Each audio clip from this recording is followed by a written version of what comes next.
started, although I can't quite see that well, I'm just curious. In the audience, I'm interested in sort of the composition. How many people have we got here in the room at the moment from government? Great. From industry? Yeah. And think tanks? Great. Elsewhere? Did you just walk in off the street? I hope not. All right. Let's say it's a good mix. It's a good mix of people in the audience, and hopefully you'll have some great questions for our panel. Yes, we're here to talk about national responses to global technologies. And I just acknowledge that we don't actually have anyone who's currently in government on our panel, but obviously industry, think tanks, civil society play an important role in helping us shape policy responses to technologies. The thing that I've asked our panel members to do this afternoon, particularly after our discussions this morning, is to talk about the things that we're not talking about, the things that we might be missing. And ideally, if we can be a little bit uplifting, I know that we've heard a lot about the end of the world, the risk of catastrophic outcomes, everyone's going to die. I think it's important that we have these conversations about the risk, but we need to balance that with what our positive vision statement for the future is. And just to give reassurance, I don't know how many people were at the dialogue last year, probably a few of you, but in one of the sessions, I think early on in the morning, his name was Connor, and he gave us about 9 months before AI would take over and we were all going to be dead. Luckily, that was in September last year, so we're still here, so there is hope. On that note, we're going to dive into it. And what we're going to do first is I'm just going to ask everyone on the panel just to make some brief 90-second opening remarks on, ideally a little bit uplifting. What are the sorts of things that you think we're missing in this conversation? What would your positive vision statement for the future look like? Then we're going to have a bit of a conversation. I've got a couple of questions that I'd like to ask the panel. And we'll go to audience questions in about half an hour or so. And at the end, we'll get everyone to wrap up with their big, bold policy idea that would be game-changing. So we might just sort of go in order with you, Jhalak, first. What's your sort of thing that we're not talking about, which hopefully is a bit uplifting? I don't know whether it's uplifting or not, but I can definitely talk about the things we're not talking about. I think because I have 90 seconds, I'm going to limit it to 2. One is, I think we're not talking about the sovereign approach to AI that a lot of countries are taking. We didn't see this with the explosion of social media and internet platforms a couple of decades back, but this is definitely something that we need to watch and understand because there are aspirations that countries, especially across the global south, have. So we need to be thinking about how to foster local AI ecosystems, what role countries are going to be playing in the AI value chain, that they shouldn't only be at the lower end of the value chain, but how can they have high impact, high value contributions to the AI value chain. I think that's one thing that we're not talking about significantly enough. And this links to the question of inequality, it links to the question of resource concentration. I think the second thing that we're not talking about is the receding role of multilateral institutions. Whether it's because of resourcing, because of the moving away of various countries from these discussions. But this is happening at a very important moment when we want coordinated national approaches and we don't want a fragmented environment and a fragmented AI ecosystem. We want spaces where countries are coming together to discuss common minimum baselines, to discuss thresholds, for like-minded countries to come together and discuss the embedding of human rights, democratic values, whether it's in international multilateral instruments, whether it's in standards development, and whether it is in spaces like the AI Summit, starting from Bletchley Park to Seoul to Paris, and now India hosting the next one. So I think these are the 2 things I would sort of focus on at this moment. AI sovereignty and a recession of the multilateral architecture that has underpinned a lot of developments and enabled a lot of discussions and harmonization over the last few decades. Thank you. I think one of the things that we don't really talk about at all is the importance of public interest technology and the very critical role that it plays in the internet today as we know it, but also in society at large. Most conversations around regulation or growth or innovation often center around either very, very large technology companies or very small startups and SMEs. And people often forget that if you just take consumer-facing technology companies and say take Signal, who I work for, Mozilla, and Wikipedia together, cumulatively billions of people access these platforms every day in order to carry out very essential things in the world and the way they navigate that world. And the fact that these technologies exist because of certain key characteristics and core features of the internet, such as the fact that it's open, such as the fact that it's interoperable, and ultimately the fact that they exist because society recognizes that there are certain paths that should probably not exist under the control of either profit or of governments or of single corporate institutions, but of the collective social good. And we've actually seen some remarkably successful stories in this space in the past. I think about 20, 25 years ago, if I would have told you that Linux would someday be running the vast majority of the internet that we know it today, you would have probably laughed at me. But today, it's not even debated that that is something that Linux does, and it's almost become invisible in how essential it is as a piece of software and as a collection of software that really help run the world. And I think we need to be talking a lot more about it because we must really investigate what are the conditions necessary for public interest technology to exist in the first place, but also what is necessary for public interest technology to thrive. Because I think that if we start asking ourselves that second question, we will actually see that the space is shrinking, whether it's regulations, whether it's the hype cycle around artificial intelligence. There are so many things that are diverting resources and very important attention away from very, very crucial points, and I think it's vital that we have that conversation. Yeah. Agreed.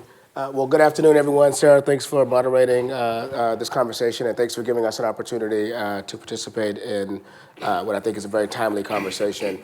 The one thing that I'll say that I don't think we're spending enough time talking about is the risk that's associated with not embracing and not adopting these technologies. So I'll confess I'm an eternal optimist, so if we're looking for optimism, I'm going to be the person that's kind of carrying the torch for us on optimism. I think we spend 90% of our mind share globally really focused on how we contain risk associated with technologies like artificial intelligence, for example, and almost no mind share thinking about the risk associated with not adopting it and not putting these technologies to use in solving problems. And as a result, we have like an optimism gap in Western capitals around the world. As I talk to government leaders around the world, in Western capitals, it's really risk containment. It's not focused on deployment and the opportunity that exists here. Whereas in the Asia-Pacific region, I think you're seeing a different approach. It's a lot more optimism around the technologies, and the technologies are being thought of in ways that actually add to productivity, add to solving big challenges. At Google, we recently published our AI Opportunity Asia-Pacific report, and the one stat in the research in that report showed that AI across the region, when deployed across the region, can add up to $2.5 trillion in economic activity by 2030. And many of the countries in the region see that as an opportunity, and they're actually very optimistic about it. And for example, in Japan, Japan sees AI explicitly as a critical part of their national strategy. They have an aging population, a shrinking workforce. They see AI as being a necessary tool to add to productivity in the market there. And that's one example of like looking at the opportunity that exists with these technologies and not being over-obsessed with the risk. So I would say that's the one thing that we're not talking enough about. Yes, we do need to be smart about the risk. There are risks. They need to be managed. They need to be thought about in a very deliberate and conscious way. But we need to spend as much, if not more, of our mind share, thinking about how we apply these technologies to solve some of the big global challenges that we face as a global society. Great. Andy. Thank you, Sara. Back in 2016, I was asked by our President Jokowi to establish our national cyber agency. At that time, the goal is to transform the military signal intelligence to become our national cyber agency. I had exactly 2 years to transform the signal intelligence to cyber agency. Part of the task, I visited more than 15 countries, I think 17 countries, Australia, Singapore, China, Germany, UK, of course United States, Israel, Estonia, and Finland. At that time, I realized that in terms of the advancement of the digital technology, cyber, and so on, Indonesia government will not be able to compete with the corporate private sector. I realized that. So one of our method to establish the National Cyber Agency is to cooperate with this private sector in order to strengthen our cybersecurity capability. But when I visited Finland, I visited this company called F-Secure. One of the job of this company is to protect the Finland nuclear power plant. I like the motto, I like the logo of this F-Secure. When I enter the main lobby of the F-Secure, then there is a big red symbol, the logo of this F-Secure. The logo is relax, you are in a good hand. Yeah, I think that's my optimism for the development of AI. If all the company, including Google, including Microsoft, NVIDIA, and so on, just use the F-Secure motto, relax, we are going to be in a good hand. Excellent. So there's so many things in everything that you just said that I'd love to come back to. What we might start with is just continuing on a little bit of that, I guess, positivity journey that we're going on, and thinking a little bit around the role that non-government plays in helping shape policy settings, regulatory settings in response to technology globally. Wilson, the thing you said about the optimism gap, I think really resonates with me. One of the things that I think a lot about, having spent time in government, industry, working with universities, is that too often we don't have that positive vision statement for where we want these technologies to be and how we want them to help shape our world into the future. Google operates in almost 200 locations, maybe more globally. What are the sorts of things that you're seeing, not in terms of risk, but in terms of things that work well, where we can harness those positive elements of technology? I mean, I think there's lots of examples that we can give in Australia around how organisations, industry, big global companies have provided really positive input into reforms around privacy, cybersecurity, and those regimes ultimately strengthened based on the input of those organisations and that insight that you gain from looking at what works. What are some of the other things that you're seeing that we might not be picking up on as much? Yeah, maybe I'll take it at 3 levels. And sorry if I keep talking about AI, but I wouldn't be doing my job at Google if AI didn't come up in almost every response. But maybe I'll take this question, Sara, from like what we're doing from our product standpoint, what we're doing vis-a-vis the larger ecosystem, and then society. Maybe that's a good way of backing into your question. From a product standpoint, our corporate mission is to organize the world's information and to make it universally accessible and useful. And that mission we cannot be successful in that mission if people don't trust our products, right? Billions of people come to Google every day looking for information. That's kind of what we're in the business of doing. We can't do that alone. So we have to work with the broader society in doing that. So in our products, we actually try to have features that help democratize the technology. For example, during an election period, we try to make sure that voters have the information they need to get to the right polling places. Something as simple as Google Maps. We want you to be able to get from point A to point B. From an ecosystem standpoint, one of the things that we've tried to do is make sure that our technologies are open technologies, that others, like small businesses, can build on top of them. One that I'm very excited about personally is a technology called AlphaFold. If you haven't heard of this, this was a Nobel Prize winning technology that's essentially mapped the entire, all the human proteins. And millions of researchers around the world, in almost 200 countries now, millions of researchers are now using this technology to do some amazing things in like drug discovery and scientific discovery. So it's really pushing the bounds beyond just our individual products and solving big issues. I'm a cancer survivor personally, and I believe with technologies like this, a decade from now, we may actually have a cure for cancer. Because of these technologies being used in a democratized way. And then maybe from a larger society standpoint, one example that really emanates from this part of the world is the incidents that we're seeing around scams and fraud. And a lot of this stuff is really causing real economic harm to our citizens across the region and indeed the world. And a lot of this is being done by organized criminal organizations. Who are not thinking about one platform or even one country. They're operating cross-platform, cross-border. So one of the things that we've done using Google's size, our prominence, is actually use that as a convening function, bringing together industry players across financial services and the telcos and law enforcement and government to really think about how we have a collective approach to solving this problem. And I'm very optimistic about that because this gives us the best chance of really not just using technology, but using the collective mind share to solve big challenges that's actually pretty vexing to society. Yeah.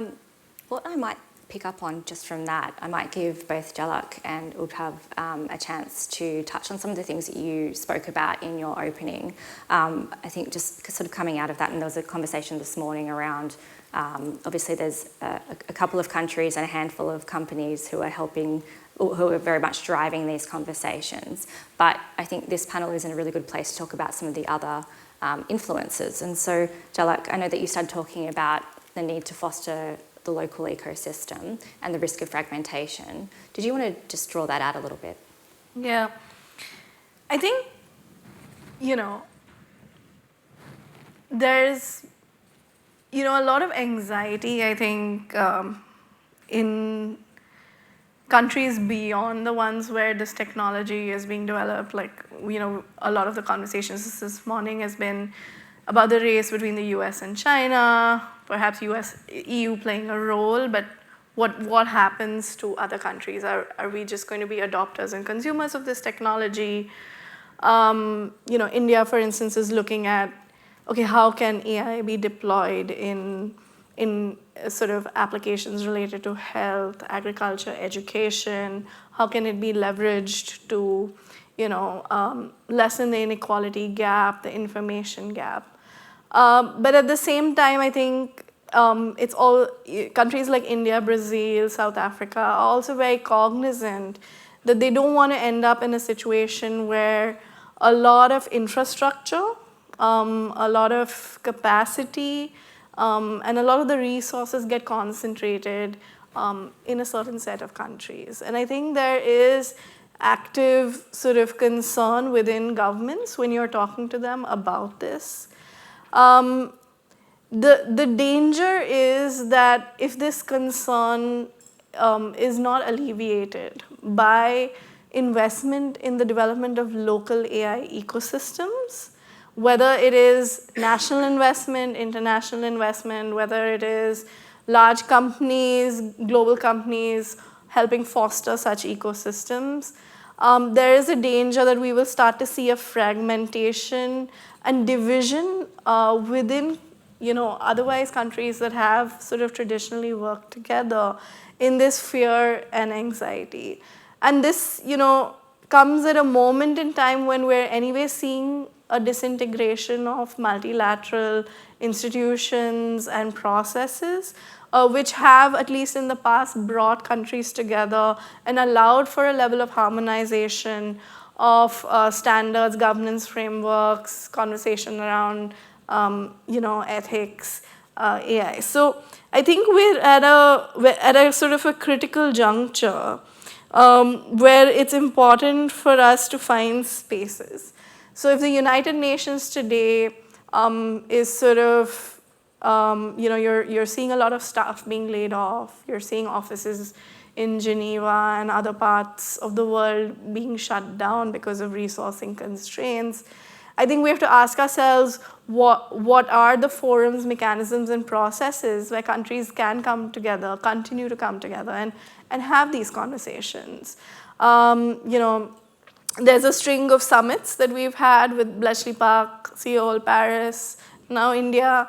Many question, okay, why are these summits happening outside of these multilateral processes when we have these multilateral frameworks and systems, when we have UN organizations that have sort of enabled these kind of conversations. But now that I look at it at a moment in time when that system is in crisis, it's good to have alternate forums where we can come together and continue to have these conversations.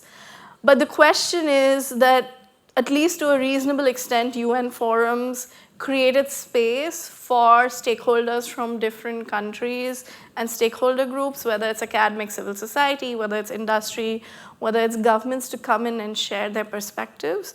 The question is, how are some of these other processes and systems being designed to truly be inclusive of various perspectives for civil society and academia to also have a seat at the table and shape thinking based on bottom-up perspectives that they are sort of bringing in. So I think these are some of the things we need to be thinking about.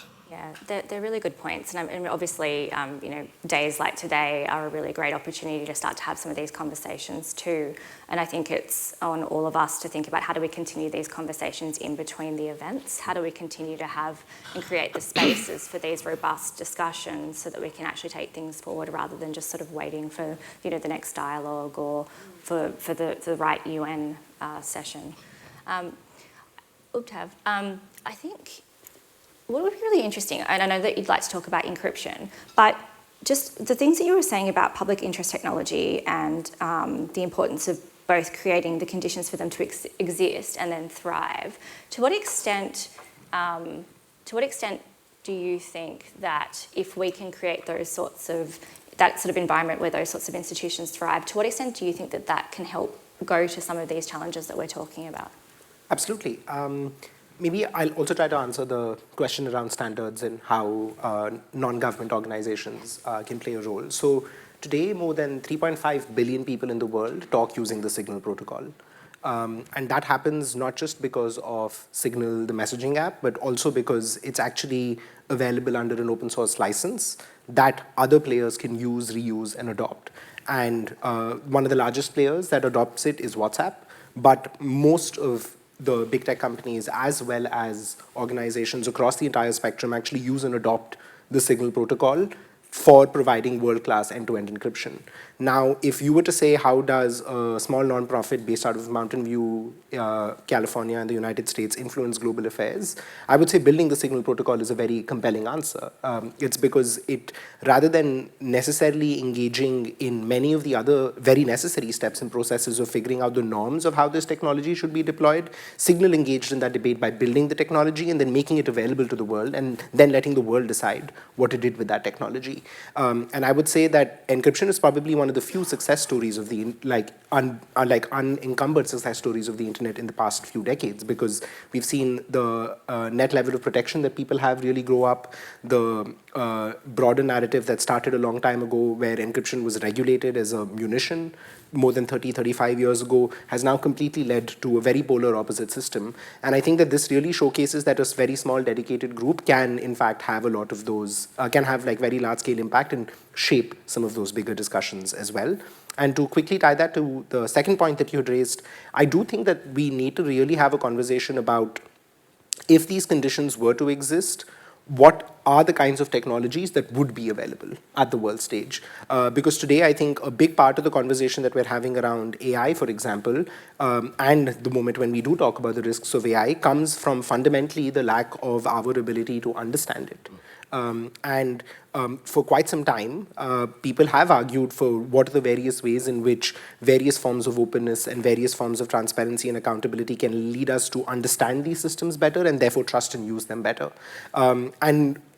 Very similar to like the encryption example that I gave earlier, 3 years ago, we were pretty certain that AI was completely going to leave us in trouble and make sure that we don't exist. But today, all of the large AI labs have open source models that are available in the market because they realize that not only are those risks not playing out, by not having an open model that is subject to scrutiny, that can be run on your own systems, you're actually giving up market opportunities to other players that are developing under those systems. Like Google does that too with some parts of its AI stack as well.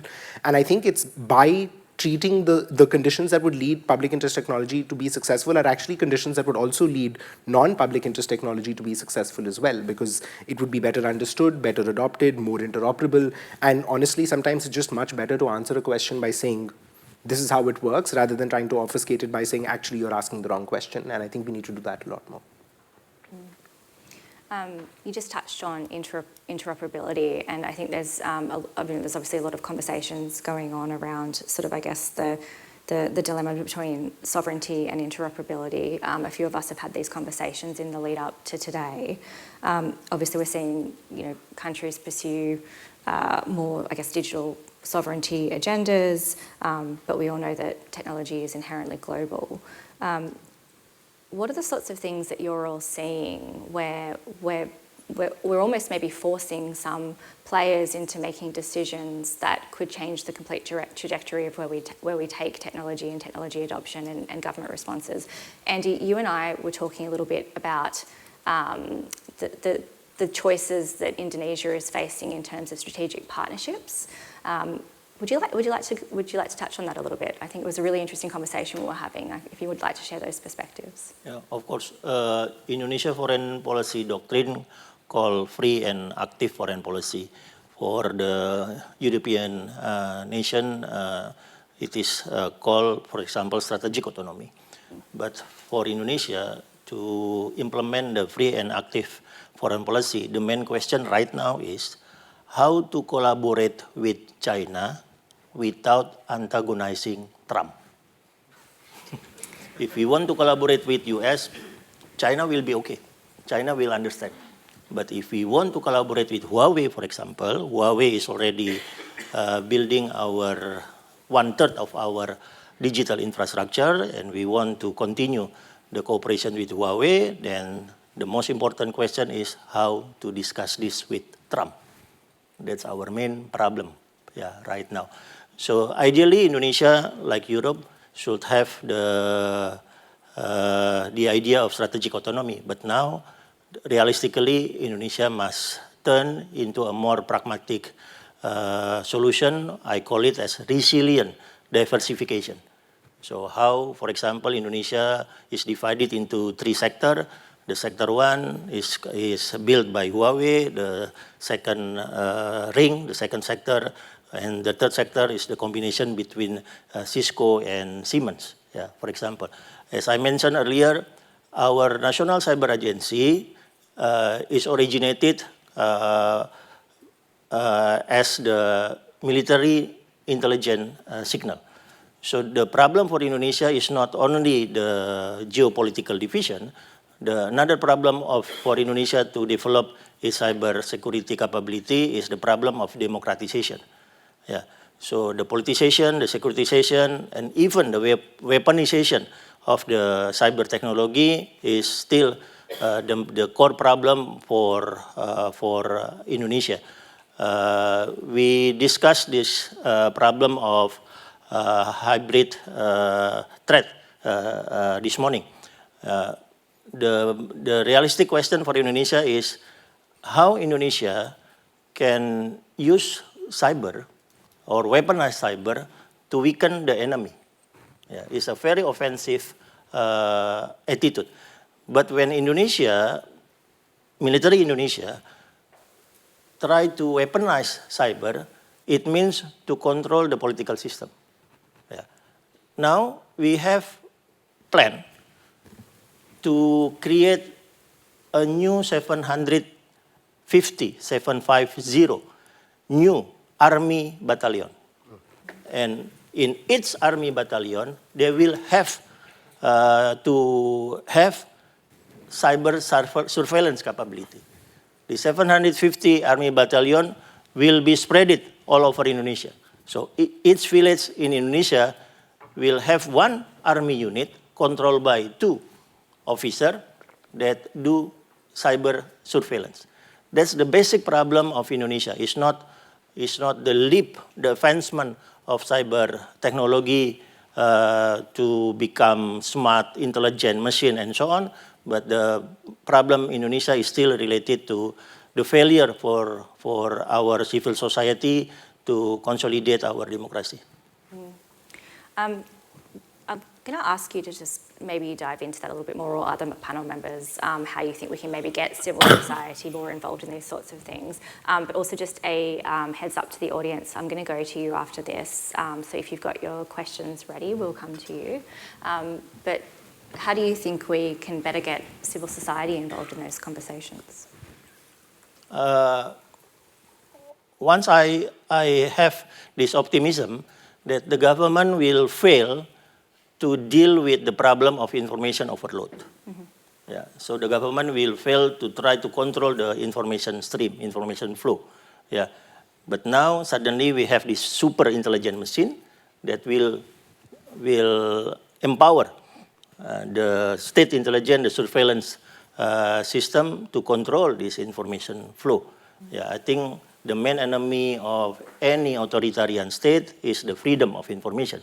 But suddenly now the freedom of information can be controlled by AI. So again, we have this contradiction between the advancement of technology and the necessity for us to consolidate our democracy. Yeah, no, I think there's it's fundamentally important that we have society involved in key conversations around our security and prosperity.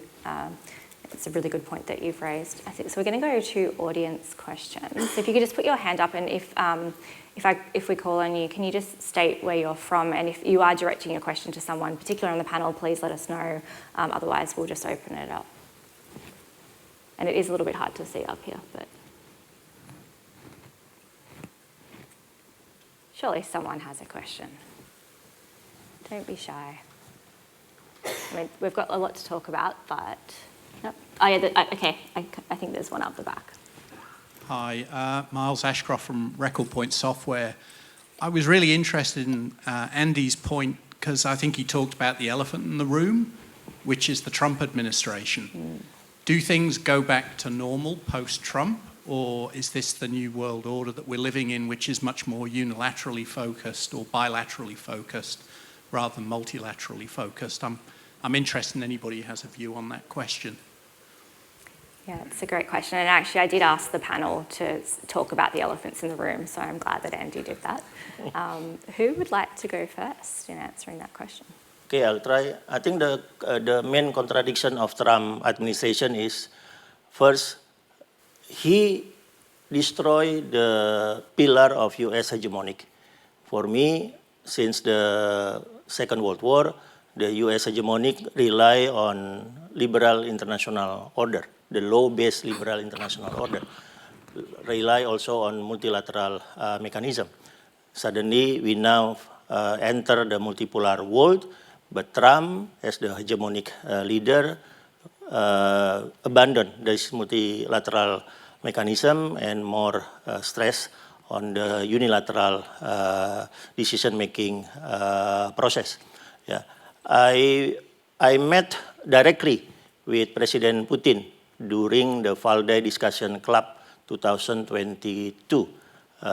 This is a very big international conference. I met with him for 10 minutes under the direction of our President Jokowi, and I asked President Putin his relation with President Trump. To my surprise, he had a very positive view of President Trump. So I said to myself, this is something strange. Yeah, this is not normal.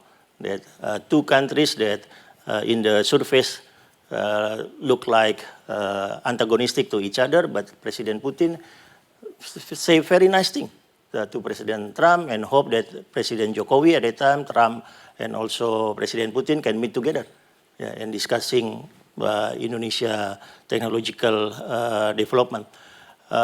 So for me, the solution is only two things. The first is we try to adopt a new style of US unilateralism. The second one, just wait until January 2029. Yeah. Hopefully there will be a new president replacing Trump. Maybe I'll weigh in here as well. I mean, I think the current U.S. president is a very prominent example of an issue that, if we go back, this has been the kind of erosion of multilateralism, I think, preceded the current U.S. administration. I think that's the point that you were making earlier. And it is not just the U.S. We're seeing political polarization. We're seeing populist sentiment. And a lot of the studies that we've done, we've seen like just citizens' trust in institutions are at an all-time low.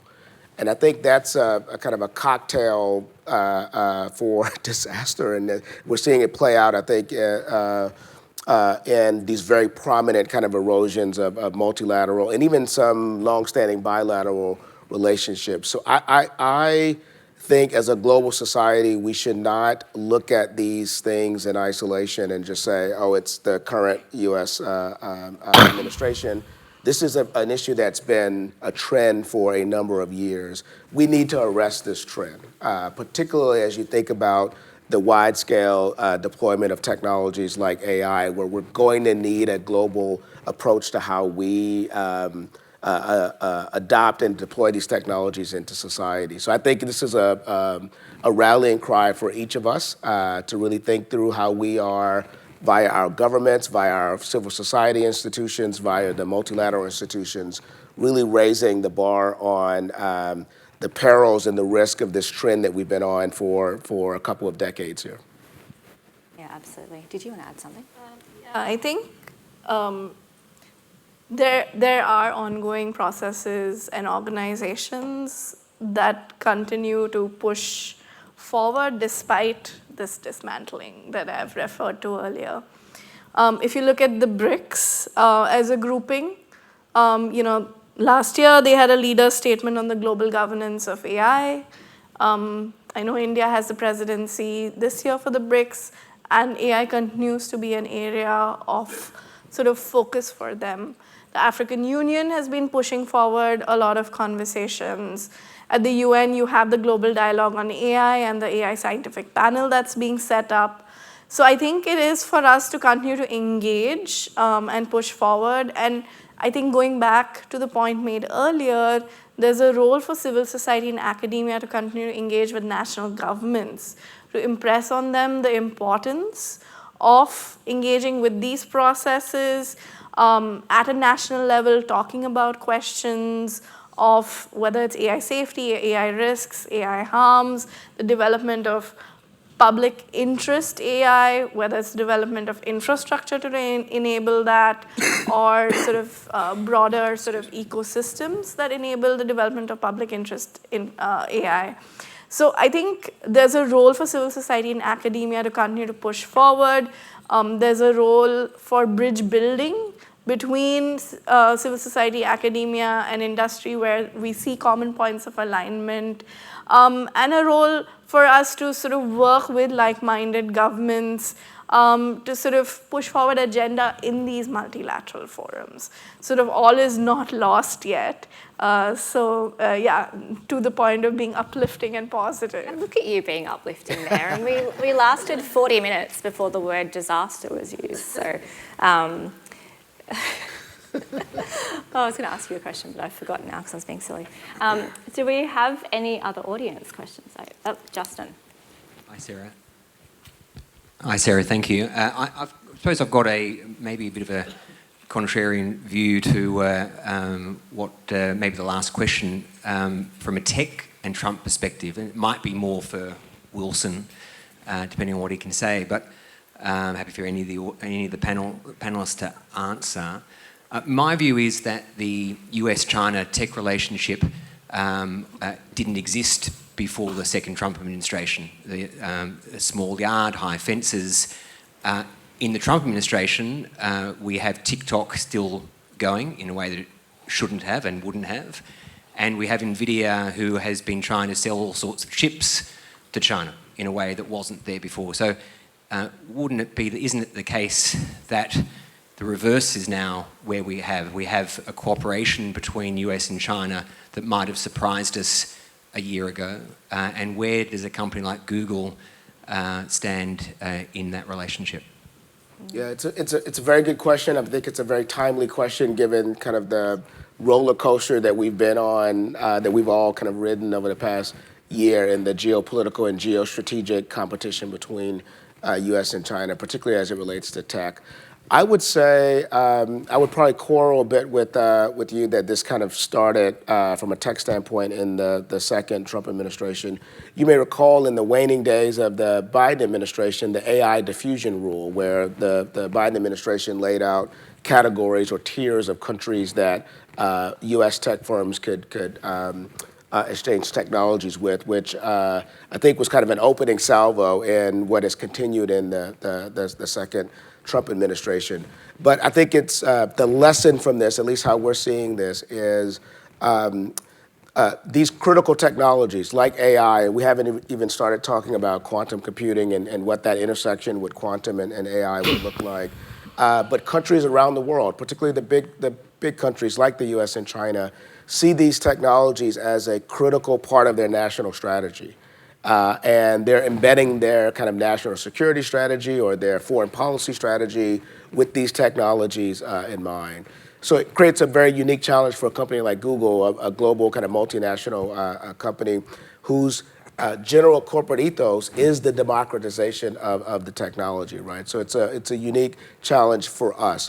One of the things that I do in my day job as the government affairs lead is to talk to governments around the world about the need to have this interoperability that Sara alluded to earlier. Even as you are promulgating your national strategies, you need to make space to ensure that we have the ability for your national strategy to work within a global framework because the technologies really don't lend themselves to borders in that way.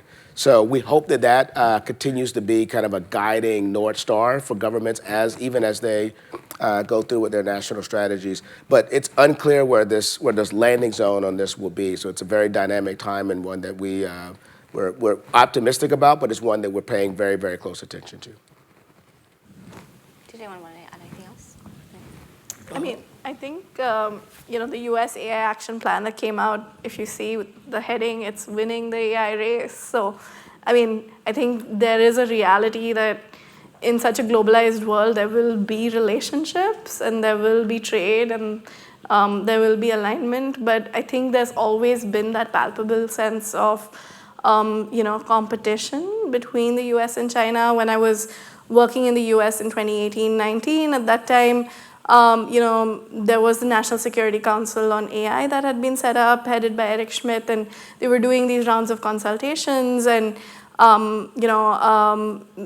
remember attending the one at MIT, and, a lot of the MIT professors saying, we have so many Chinese students in our labs. They're being funded by the Chinese government to come study. They're learning, and then they're going back. And, what can we do about this? So I think I would say, over the last decade, there's been an increasing sense of, what does it mean in an increasingly globalized world with interconnected human talent sort of going back and forth, with, input into these technologies being developed, rare earths being mined, in China or in countries that, China has heavily invested into. So I think, there are those interdependencies, but I think at the same time, there is a strong reality of that geopolitical race that we've been talking about since the morning. And I think perhaps an interesting shift, and you used the word like-minded earlier, and I think that the definition of like-minded is shifting, and I don't know to what extent we're talking about that explicitly. We've probably got time for another 2 questions from the audience, if we've got anyone else who wanted to. Yeah, good. All right, I can see at least 2 hands.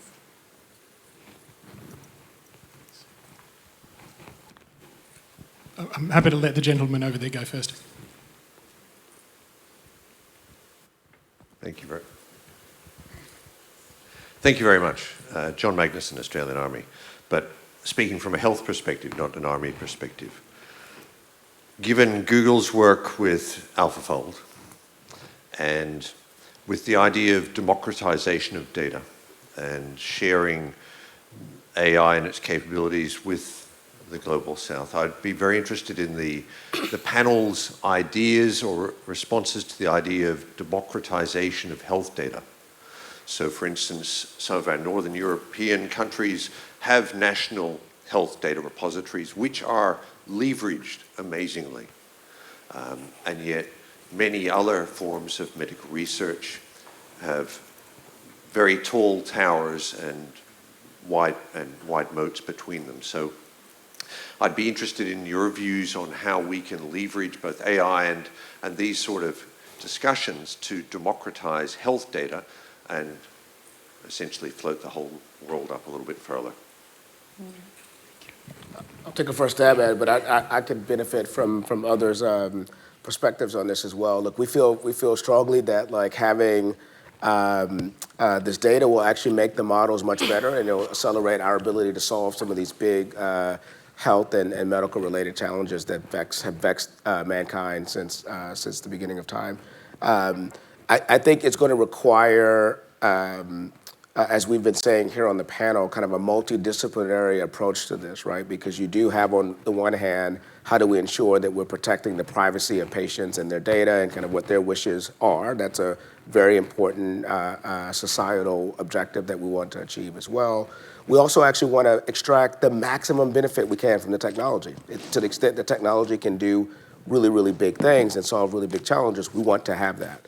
And we need to find the right balance between those things. In order to do that, we need an all-of-society approach to that conversation, right? Whether it's the medical profession, government, patients, as well as the technology platforms and the technology companies, and not just the big companies like Google, the small startups who are really thinking about very specific problems in the medical space, and where this data can be very helpful in scaling solutions.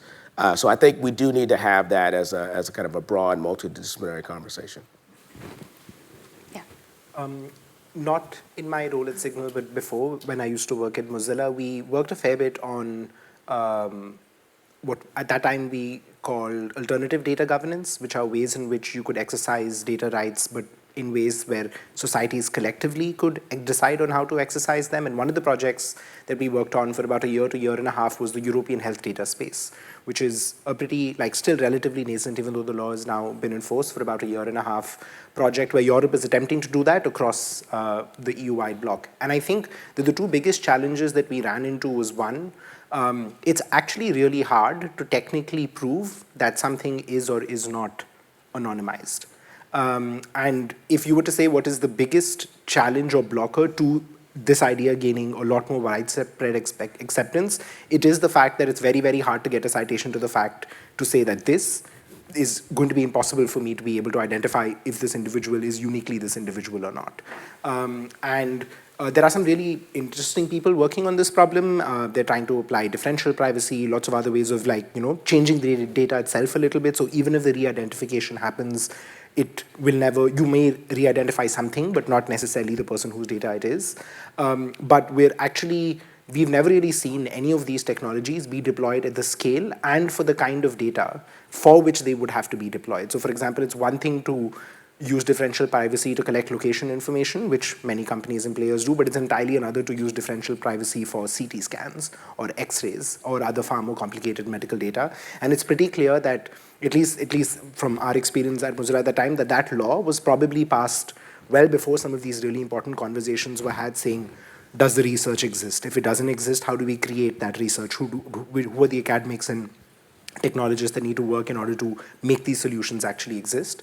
And the second, I think, pretty important thing that we also learned was a lot about this technology actually depends on what is also the benefit that you can showcase to the, in this case, patients, but also participants in the medical ecosystem. There's a pretty big gap between showing someone this is what can happen if you do agree to share your data in this space. Because right now it's drug discovery. And it's very, very hard to convince someone that drug discovery is something that you should give some of your most personal or intimate information for, because organizations that indulge in sell drugs are not very often liked by large parts of the populace.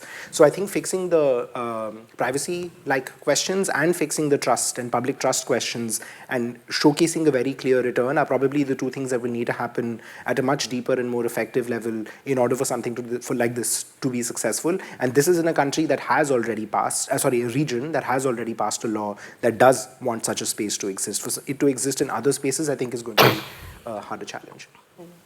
Yeah. I think if you look at sort of where this data can come from, of course, one very big sort of space this data can come from is government.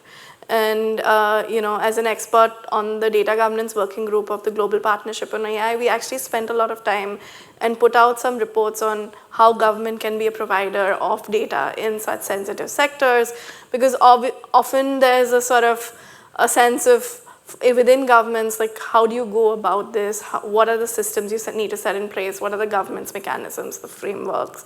A lot of the challenges that Udbhav just articulated.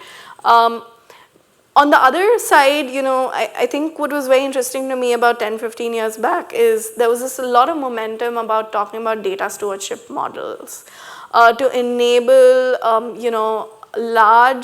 the collation of a large number of individuals' data and being managed by an entity which individuals can, place trust in. So whether that's, data trust, data commons, other systems of collective data governance, where the onus is not on an individual to figure out whether it's okay to give this corporation access to their held data, and whether, technically the way they're going about using this data is going to be privacy preserving or not, because one of the big things we're all talking about is the information asymmetry around giving consent fatigue.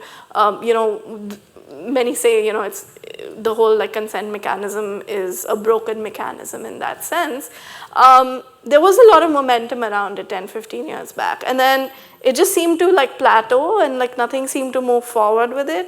And I think, where we are with the AI conversation, I think it's very important to go back and pick up the work that had happened so far and sort of see how can, given where we are today, what do we learn from there and how do we move ahead? Because I think unless we create such infrastructure that allows for the collation of this data and then sharing through trusted mechanisms, which are maybe sitting outside of government and outside of industry, I think we're going to continue to face the issues that you were articulating. All right, we are almost out of time. However, we will get that last question, and then what we will do is we'll very quickly answer that, and then each of you will give your game-changing policy idea, hopefully in 20 or 30 seconds.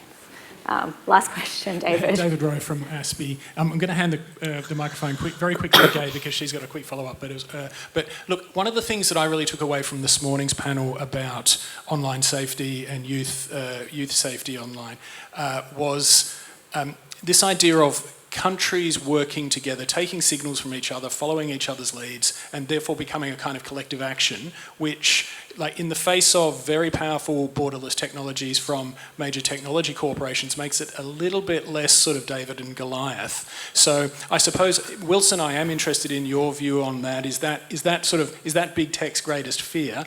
And any other reflections from the rest of the panel. But if anyone has any other idea that they've heard from a particular state, country, jurisdiction that is so world leading that they think the rest of the world ought to hear about it because it should spread globally, please yell it out, because I think for policymakers in this room, they'd be really, really grateful to hear it. And I'm just going to pass over to Gay. Thanks, and terrific panel. Thank you, everyone. Just quickly, just picking up on your point, Sarah, about given this global environment that we operate in now, just picking up on your point about what do each of the panellists regard as like-mindeds now? What's the definition of a like-minded? If they could just pick up the point when they do their closing summaries. Great question. Are you all, I mean, with the permission of my ASPE friends, if you, maybe we'll try and touch on all three of those things as we wrap up, if that works for all of you. We might start with you, Andy, and work this way. Okay, my trajectory is we are going to have three contending perspectives on AI development. The first one is the European style, focus on the people's right, focus on the privacy, focus on the freedom of information. The extreme form of this perspective is anarchic chaos because too focused on freedom. The second one is controlled by the Magnificent Seven, Google, NVIDIA, and so on. This will be market-driven, business-driven commercialization of digital space. What we are going to have is the surveillance capitalism. The third one is the China base. So we are going to see the Great Wall of China try to control the cyberspace. They are going to create a closed loop of digital infrastructure on the focus on creating the cyber block, maybe between China and the nation that will become the ally of China. This will be the three contending scenario. And for a country like Indonesia, we cannot be part of one of these scenarios. So we have to be smart enough to have what I said earlier as the resilient diversification. Good. Maybe I'll take the question on the harmonization of regulation. I think the youth point was just a instantiation of your broader point around this. I guess I speak for big tech here, being at Google, but it's that's not a fear of ours, actually. Like, having countries harmonize regulatory approaches is actually a very good thing, right? It gives us business predictability. It gives us some measure of certainty around how we need to build and deploy our products and services. So per se, that's not a bad thing. Now, what you don't want is bad policy being promulgated everywhere, like the ex-ante philosophy that's coming out of Europe that's found its way creeping here in Asia, and many countries have rejected that. Australia is still trying to figure out where it lands.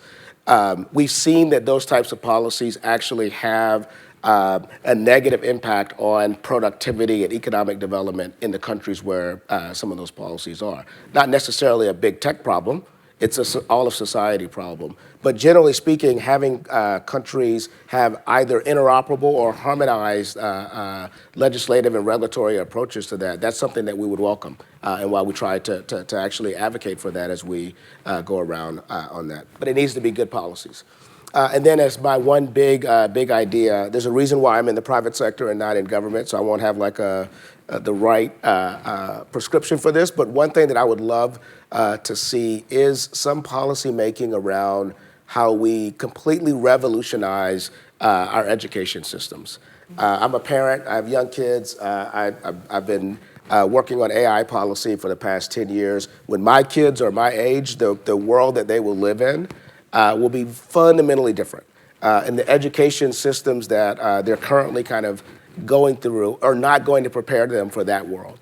So I do think that we need to fundamentally think about how we create the right systems that we're educating our young people in ways that are going to make them not just survive, but thrive in an AI-enabled and AI-powered economy. Udbhav. Thank you. I'll just do the question, keeping an eye on time. I think that the main idea that I think really needs to become a lot more common is ensuring that like the same conditions for public interest technology really exist. I think that as a society and societies in the world, we're very used to the idea of just wanting better from technology and from technology organizations without necessarily asking ourselves what are the current incentive structures that lead to the decisions that then lead to the kinds of problems we are currently facing with technology. The reason that we are facing a lot of the problems that we are with social media, as an example, is because for 20 years we did nothing about the surveillance business model and we monetized people's attention. And today, when the consequences of that monetization are staring back in our faces, we are saying, oh, maybe we shouldn't have done that. So I think both regulatory interventions, but also making sure that you're never going to be able to beat the surveillance economy by just hoping that the private sector creates something better. It'll only happen if society decides to, in the full stack, actually invest in these alternatives from research, from deployment, and to nurturing them into becoming large and successful. Because without that, you would always be paying catch up, and people will just keep finding other ways to find and poke holes in laws that people pass, rather than actually trying to build something that's better. Yeah, I think what I would sort of tell governments is to learn from the lessons of the past, where I think we were very hands-off with social media, to the extent we weren't really engaging and even trying to understand harms until they became very apparent and in our face. So I would say that this is the perfect moment for us to really adopt the multi-stakeholder model of governance in its full shape and form, whether it's within AI safety institutes, whether it's within regulatory infrastructure that's being set up within ministries, and have those conversations. Even though governments may want to be pro-innovation, I think it's important for them to be keeping a pulse and an eye on what are the sort of harms that are rising, what are the risks, and I don't only mean existential and frontier risk, but like real world risks that are grounded in the realities of, you know, whether it's countries like India, Brazil, and South Africa, on-ground sort of challenges and harms, on-ground challenges of AI technologies being developed in high-resource settings and being, you know, subsequently deployed in low-resource settings. So I think, you know, having a pulse, even though governments may want to be pro-innovation and not be left behind, the multi-stakeholder model becomes very important. I think there's a lot to learn from Australia in the way Australia has been able to adopt very successfully and is really, I think, a great example of what multi-stakeholder governance can sort of look like, and for other countries to learn from. Having industry at the table that's sharing its perspective, civil society, academia, sort of engaging with government, a whole of, you know, getting in government, thinking from, you know, the health sector, education sector, sort of having a mixed model, I think, becomes very important at this moment in time. I think that's absolutely right. Well, we are out of time. Otherwise, I would attempt to summarize this incredible conversation. But instead, I'm just going to thank my amazing panel for their contributions and the audience for their questions. Thank you.